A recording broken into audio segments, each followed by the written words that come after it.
All right, everybody, Scott Stevens here on another perspective where we're going to talk revolution.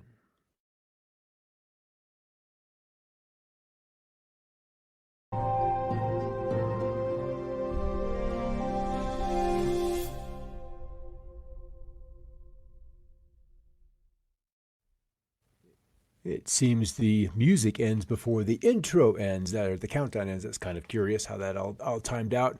All right, good to see you on a Monday, early afternoon, at least Mountain Time, a little bit later the farther east you go, and still hanging on to the AM as you move to the west.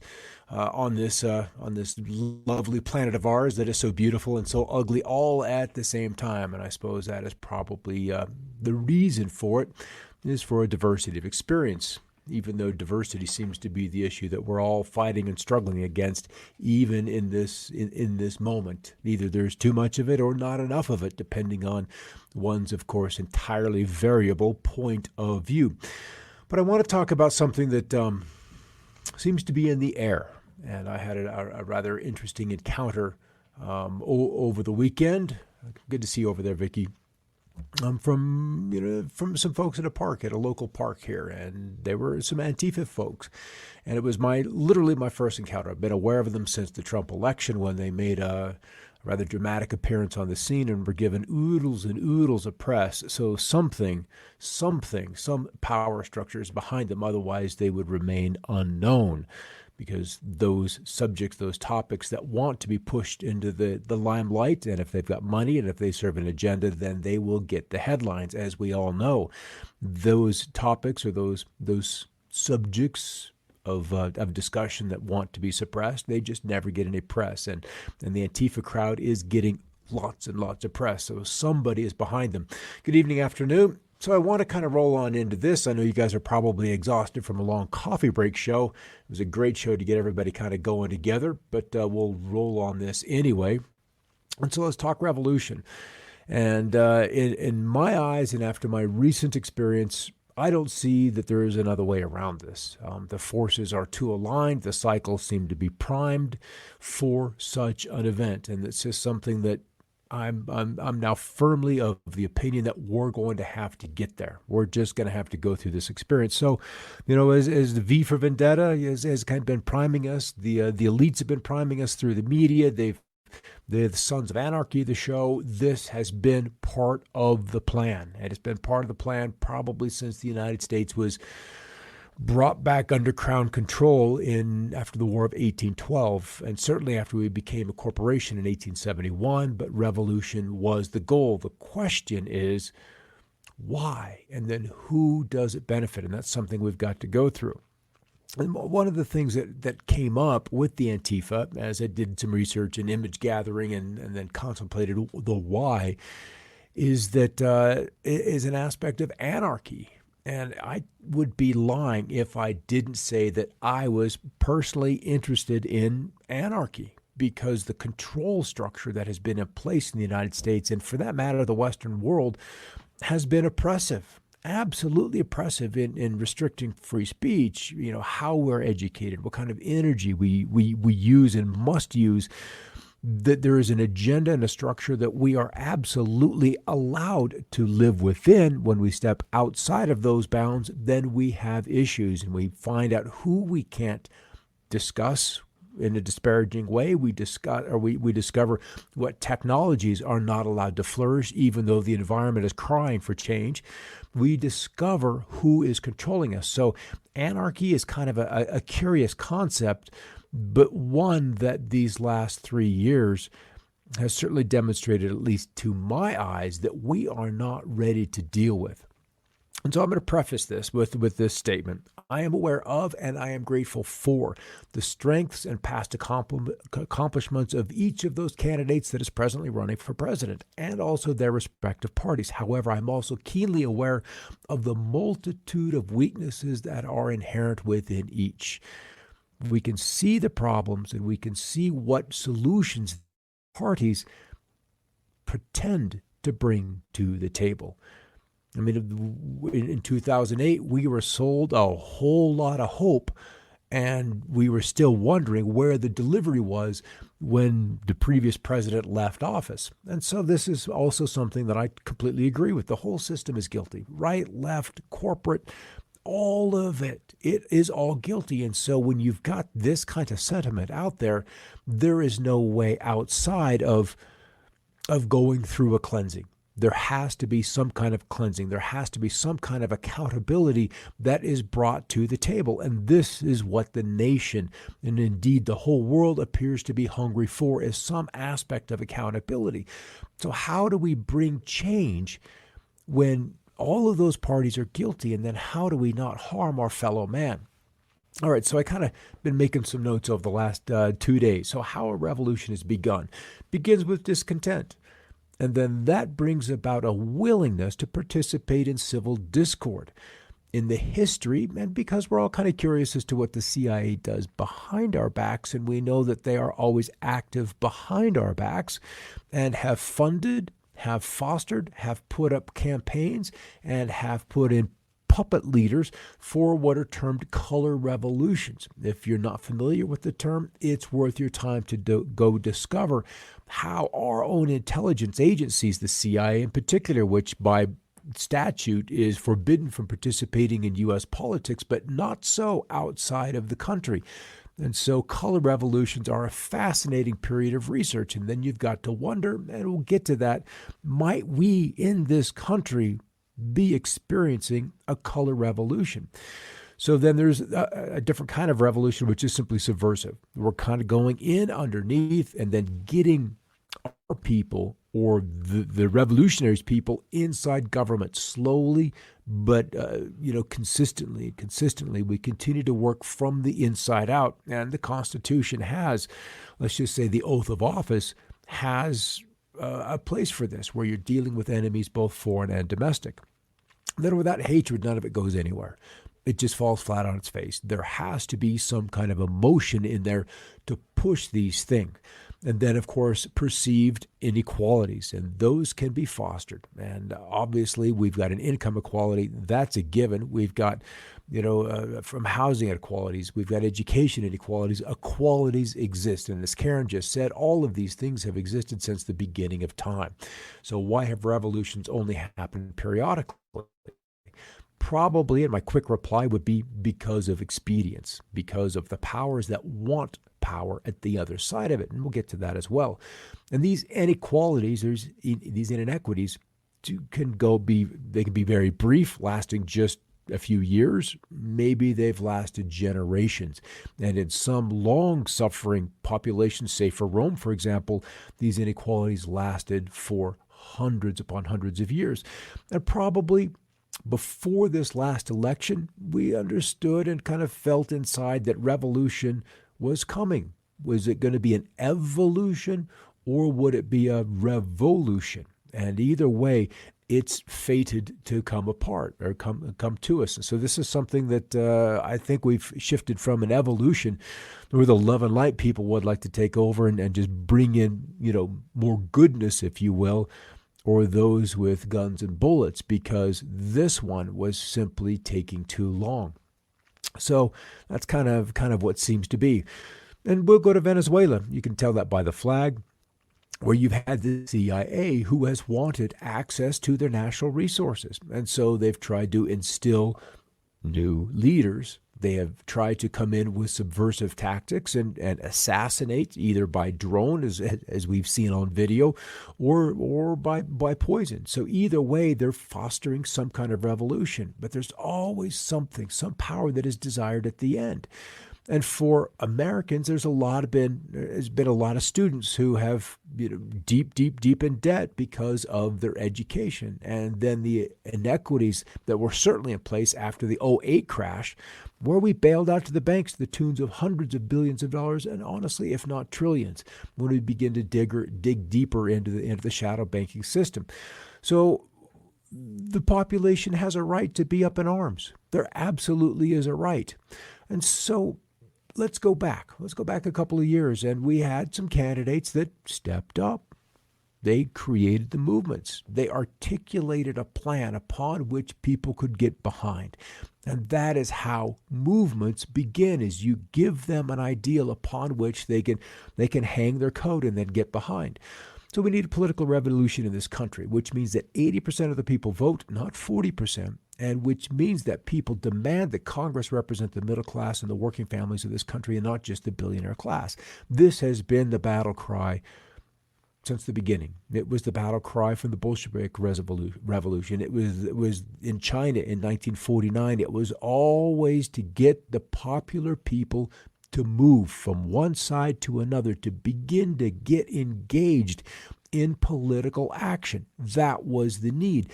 And indeed, without that movement of the middle class, it won't happen. It cannot happen. So that's kind of what was able to what Bernie was able to do. So then we have to back off from the revolution aspect, the propaganda, if you will, and ask who benefits, who organizes, who funds, and then who gets the power at the end. And in the case of Bernie Sanders, the people would benefit.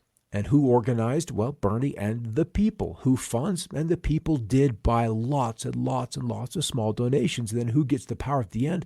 Well, that should have been obvious, that it would have been Bernie Sanders and then those that he would have brought in to help run the administration. Because as Trump learned, you can win the Oval Office, you can win the executive branch, but the state, which still exists, remains in power.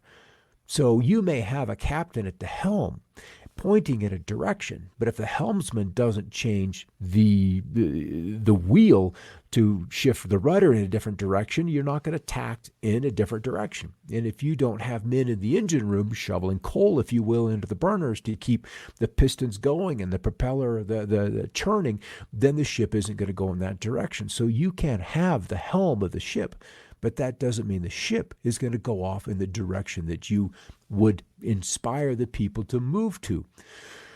So this is what a political revolution looks like. And the man did gather millions. It was an inspiration. But apparently, because he didn't get the nomination the last two times, that there was who benefits, that first question wasn't going to be satiated or answered correctly by this man winning the movement, because he undoubtedly, at least in my opinion, would have won that election. So then democracy goes through a cycle.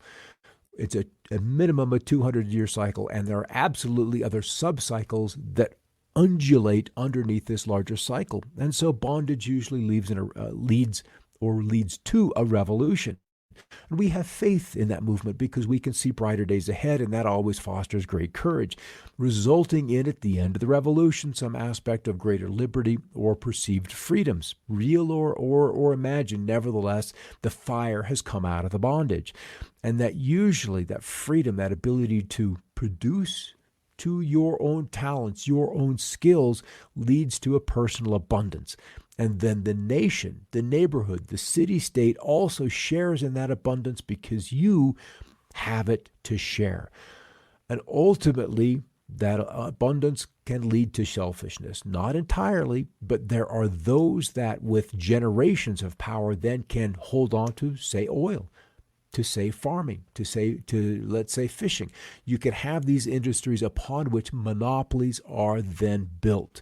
And then those monopolies end up and lead to a complacency because they're not working for the workers, working for those that allow for the abundance to come into place.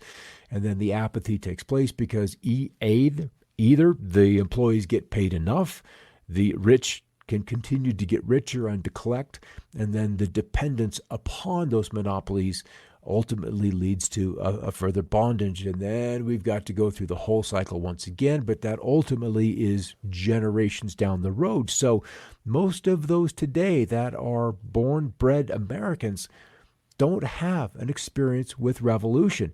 They've been teased by Bernie. They've been teased by the anti-war protests in the Vietnam era, but they don't have the direct experience with revolution.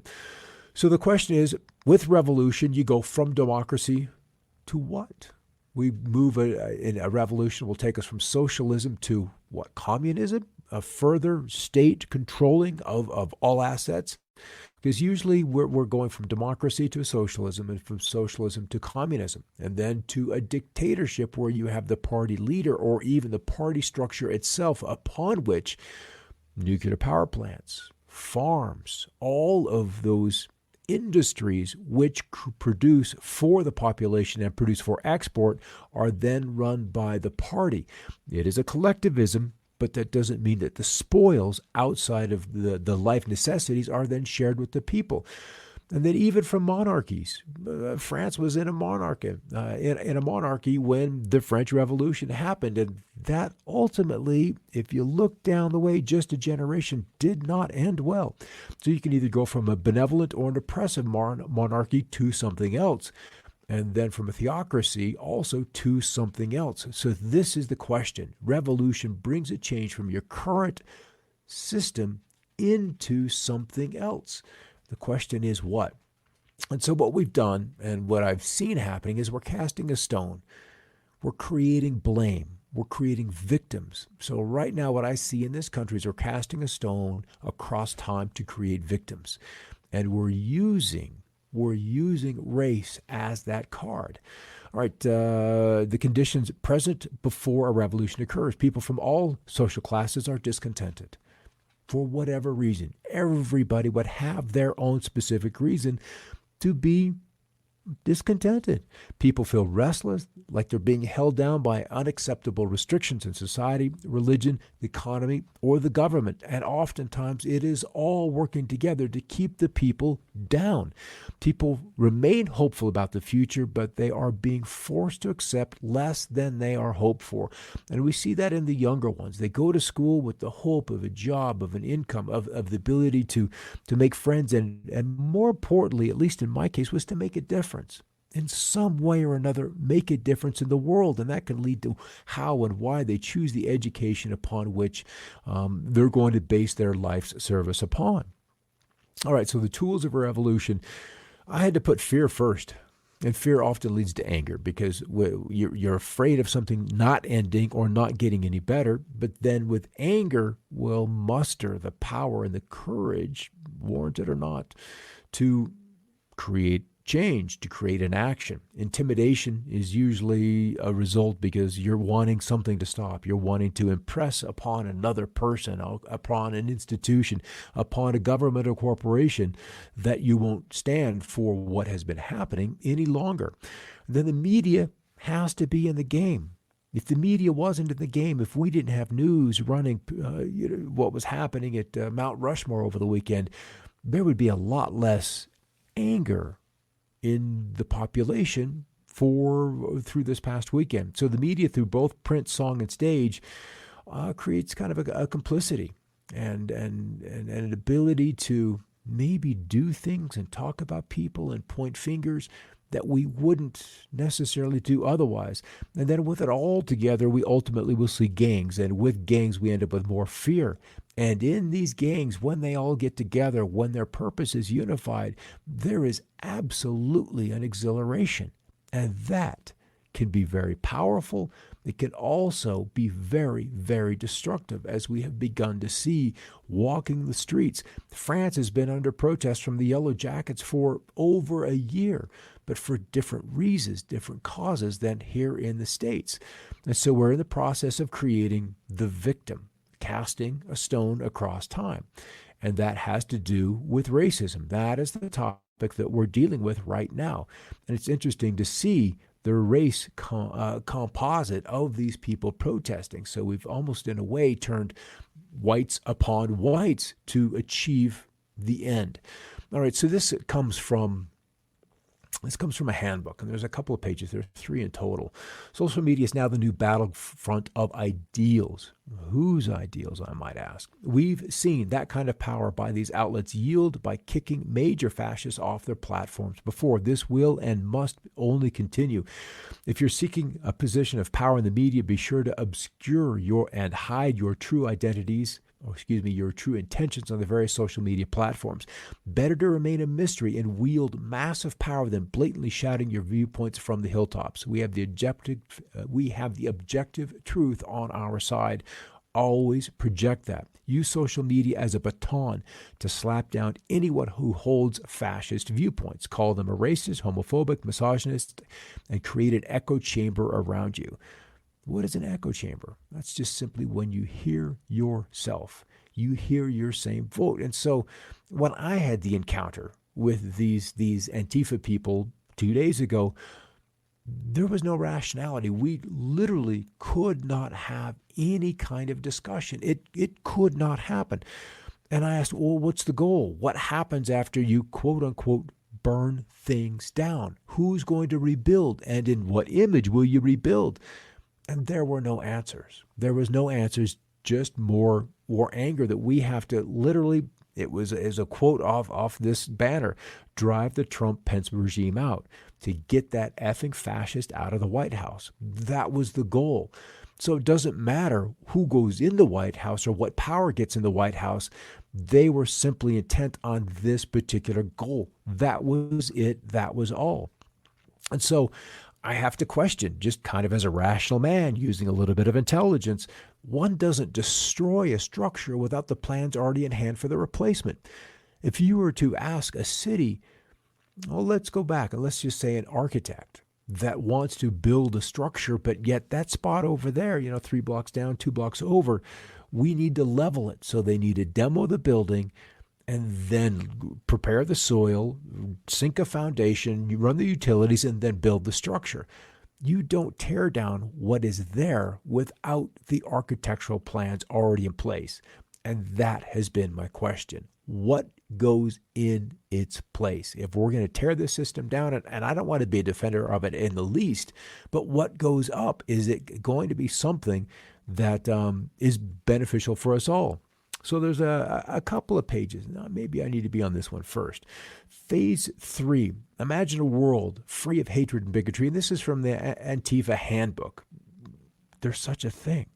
Imagine a world where you'll never have to be called the N-word again. Imagine a world where you can be gay as you want and not be called the raging, where Antifa ideas reign supreme and all hateful microaggression speech is eradicated.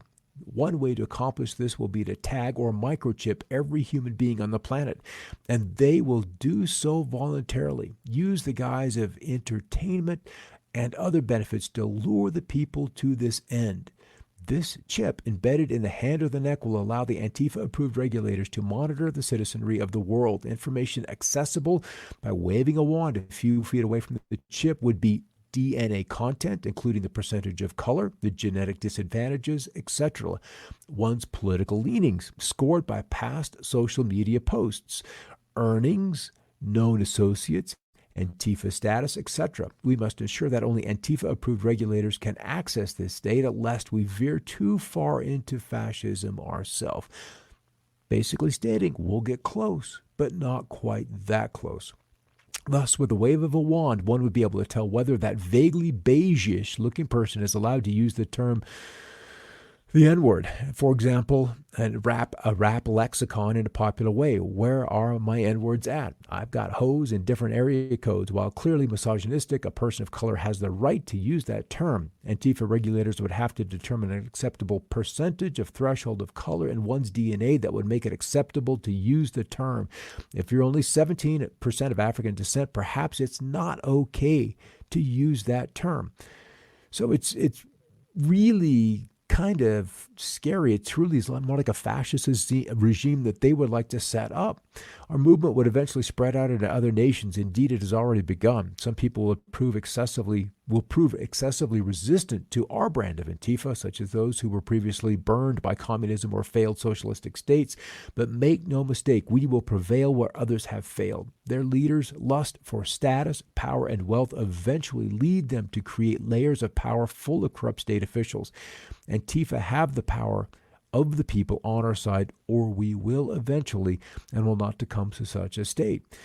So container ship after container ship will be converted into massive passenger cruise liners and will ferry poverty-stricken brown people from around the world to the former United States and Western Europe. Jobs will flower aplenty at all the world's worker-owned businesses, and those who can't work will be provided with a stipend and an unlimited supply of opiates, marijuana, meth, and cocaine to occupy their free time. Sound too good to be true?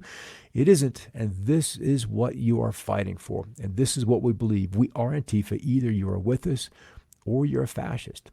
And of course, you wouldn't want to distribute this to white males, non-people of color, or non-LGBTQ.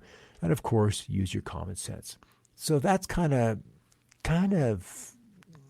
made me a little more curious about ultimately what their goal is. And this movement absolutely has momentum. And as a result, and that momentum is a result of the energy that's already invested, and the energy apparently continues to grow. So believe it or not, these people have actually been tricked into thinking that they're actually fighting fascism when they ultimately can be the cause of it. And a revolution is also a revolution in cycles. So we may end up descending in this for a bit. It might be a bit painful, but like every winter, there's a spring that comes. And so after the French Revolution in the early 1790s, 1789, I believe exactly, and so France went through about 10, 12 years until 1800 when Napoleon had ruled with other consuls. But in that same year, people had approved another new constitution which gave Napoleon sole power of France. The French Revolution was coming full cycle, beginning with a king and then ultimately ended with a dictator. And this is why I'm so, a little anxious about it. It's because who does Antifa have behind the wings, ready to come on in and then be their leader?